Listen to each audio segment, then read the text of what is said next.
सुनते ही वहाँ पर खड़े सभी लोगों की एक साथ गांड फट जाती है और वो सभी उसे वहाँ जाने से मना करने लगते हैं, क्योंकि ड्रैकुला कोई इंसान नहीं था, एक वैम्पायर था। तभी वहाँ पर एक टट्टो की बुजारन उसके पास आती है, जो कि उसे 10 रुपए में एक क्रॉस बेचकर वहाँ से चली जाती है। इसके बाद वो भी वहाँ से पैदल ही किले की तरफ निकल जाता है और कुछ देर बाद वो वहाँ पर पहुंच जाता है। वो अंदर जाता है और देखता है कि पूरा किला सुनसान पड़ा हुआ है। तभी वहाँ पर एंट्री होती है लंड के टोपे ड्रैकुला की, जिसे इंसानों का गंदा खून पीना बहुत पसंद था। फिर सुलेमानी झाट उसे लीगल डॉक्यूमेंट साइन करने के लिए देता है और लंदन में बने हुए एक सुनसान घर को उसे बेच देता है। तभी कागज से सुलेमानी झाट की उंगली कट जाती है, जिससे उसकी उंगली में से पिचकारी की तरह खून बाहर आने लगता है। अब उसका बहता खून देखकर ड्रैकुला के मुंह में पानी आ जाता है, लेकिन वो जैसे तैसे करके अपने आप को कंट्रोल कर लेता है। उसी रात को सुलेमानी झाट उसके किले में ही सोता है, जहाँ पर 2 बड़े-बड़े संतरों वाली वैम्पायर आती हैं, जो कि ड्रैकुला की पत्नियां हैं। तभी वो दोनों सुलेमानी पर टूट पड़ती है और उससे अपनी पिंकी पिटवाने की कोशिश करने लगती हैं। वहीं सुलेमानी भी अपना हथियार निकालकर उन्हें रगड़ने ही वाला होता है कि तभी वहाँ पर ड्रैकुला आ जाता है और उन्हें भगा देता है। इसके बाद वो सुलेमानी झाट से कहता है कि तुम सिर्फ एक सपना देख रहे थे, लेकिन जब सुलेमानी उसकी बात मानने से मना कर देता है तो वो ड्रैकुला उस पर अपना काला जादू करके उसे अपने वश में कर लेता है। फिर अगली रात वो दोनों एक पानी के जहाज में बैठकर इंग्लैंड की तरफ निकल पड़ते हैं। वहीं हम ड्रैकुला को देखते हैं, जो कि ओल्ड मोंग का पौवा पीकर मस्त अपने ताबूत में सोया हुआ था।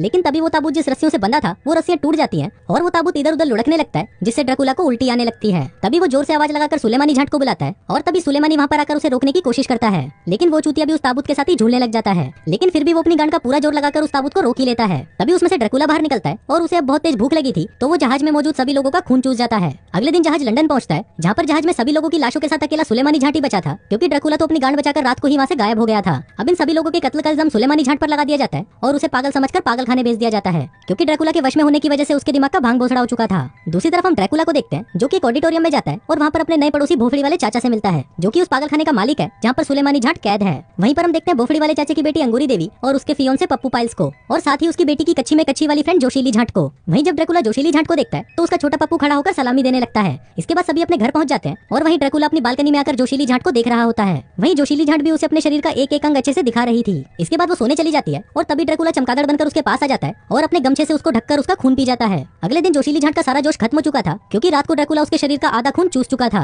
अब बाकी के घर वालों को कुछ समझ नहीं आ रहा था कि इस बहन की घोड़ी ने कल रात किससे मरवाई है जो उसकी ऐसी हालत हो गई है। तभी भोफड़ी वाले चाचा को उसकी गर्दन पर किसी के दांतों के निशान दिखाई देते हैं, लेकिन अभी भी उनको समझ नहीं आता कि इस गंडमरी की ये हालत किसने की है। तो वो वहाँ पर जानवरों के डॉक्टर आंडल को बुलाते हैं। फिर जब डॉक्टर आंडल जोशीली झाट की गर्दन पर दांतों के निशान देखता है तो वो कहता है कि ये किसी से मरवाकर नहीं आई, बल्कि ये निशान वैम्पायर के हैं, जिसने इसके शरीर का आधा खून चूस लिया है और वो उसका बचा हुआ खून चूसने के लिए कभी भी आ सकता है। इसलिए हमें कैसे भी उसको रोकना होगा, नहीं तो जोशीली झाट का काम तमाम हो जाएगा। इसके बाद हम देखते हैं कि वो लोग कमरे में चारों तरफ लहसुन की माला टांग देते हैं, क्योंकि वैम्पायर को लहसुन की बदबू से सख्त नफरत है। फिर उसी रात ड्रैकुला फिर से जोशीली झाट का बाकी बचा हुआ खून चूसने के लिए अपना पिछवाड़ा उठाकर पहुंच जाता है, लेकिन लहसुन की वजह से वो उसके पास नहीं जा पाता। तो वो वहाँ से अपने चमचे सुलेमानी झाट से मिलने पागल खाने पहुंच जाता है और उसे वहाँ से निकालकर सीधा जोशीली झाट के घर पर ले आता है। अब यहाँ पर सुलेमानी लहसुन को हटाने लगता है, लेकिन तभी वो जोशीली झाट को देखता है और उसकी चद्दर को उठाकर उसकी सुरंग में घुसने की कोशिश करता है, लेकिन तभी वो उठ जाती है और चिल्लाने लगती है। उसकी आवाज सुनकर भोफड़ी वाले चाचा और पप्पू पाइल्स कमरे में आ जाते हैं और उसे उठाकर वापस पागल खाने भेज देते हैं। वहीं बार ड्रैकुला भी ये सब देख रहा होता है और वो सुलेमानी झाट को गालियां बकता है। इसके बाद वो दोनों खिड़की और दरवाजे बंद करके वहाँ से चले जाते हैं और वहीं ड्रैकुला बाहर खड़ा होकर जोशीली झाट पर अपना वशीकरण करने की कोशिश करता है।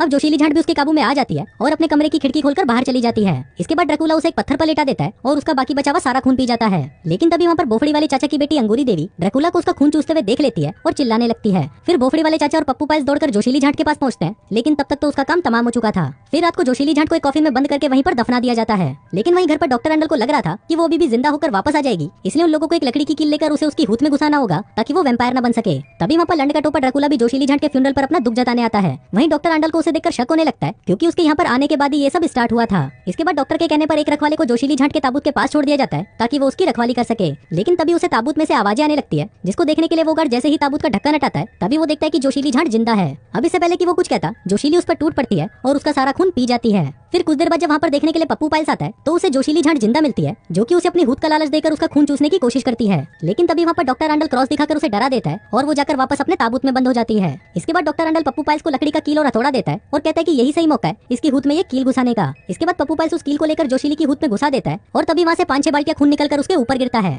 और इसके बाद से जोशीली झाट कभी भी वैम्पायर नहीं बन पाएगी। इसके बाद हम ड्रैकुला को देखते हैं, जो कि खून का अभी भी प्यासा था, इसलिए वो वापस भोफड़ी वाले चाचा के घर पर जाता है और वहाँ से अंगूरी देवी को उठाकर अपने घर पर ले आता है। फिर वो वहाँ पर उसके साथ सलमान भाई के गानों पर डांस करता है और साथ ही उसका आधा खून चूस जाता है, क्योंकि वो भी उसे एक वैम्पायर बनाना चाहता था। फिर अगले दिन पप्पू पाइल्स अपनी फियोंसे अंगूरी देवी से मिलने जाता है और देखता है कि अंगूरी देवी हवस के प्यास में तड़प रही है। तभी वो पप्पू पाइल्स को अपने करीब लाती है और उसे अपनी पिंकी पिटवाने को कहती है। लेकिन तभी वहाँ पर भोफड़ी वाले चाचा पहुंच जाते हैं और उनको देखकर अंगूरी देवी सारा इल्जाम पप्पू पाइल्स पर लगा देती है। इसी दौरान वहाँ पर डॉक्टर अंडल भी आ जाते हैं और पप्पू पाइल्स उन्हें बताता है कि अंगूरी देवी के साथ कुछ तो अजीब है। तभी डॉक्टर अंडल उसे भी चेक करता है और पाता है कि ड्रैकुला ने उसे भी काट लिया है। तभी डॉक्टर उसके हाथों पर क्रॉस रखता है, जिसको देखकर वो वहीं बेहोश हो जाती है और उसके हाथ पर जलने का निशान आ जाता है। इसके बाद डॉक्टर अंडल सभी को बताने लगता है कि हमें जल्दी से ड्रैकुला को खत्म करना होगा, नहीं तो अंगूरी देवी का हाल भी वही होगा जो कि जोशीली झाट का हुआ था। इसलिए वो अगली रात को एक पार्टी रखते हैं जिसमें वो ड्रैकुला और उसके वफादार कुत्ते सुलेमानी झाट को भी बुलाते हैं। फिर जब ड्रैकुला अंगूरी देवी के साथ डांस कर रहा होता है तभी डॉक्टर अंडल वहाँ पर एक बड़े आईने से पर्दा हटाते हैं जो उन्होंने डांस स्टेज पर छुपाया हुआ था, जिससे जब ड्रैकुला अंगूरी देवी के साथ डांस कर रहा होता है तो उसकी परछाई आईने में नहीं दिखाई देती। अब सब ये देखकर शॉक्ड हो जाते हैं और ड्रैकुला को भी पता चल जाता है कि सभी ने उसे पहचान लिया है, इसलिए वो अंगूरी देवी को लेकर वहाँ से भाग जाता है। वहीं उसका वफादार कुत्ता सुलेमानी झाट भी उसके पीछे जाने लगता है और उसके पीछे वो तीनों भी जाने लगते हैं।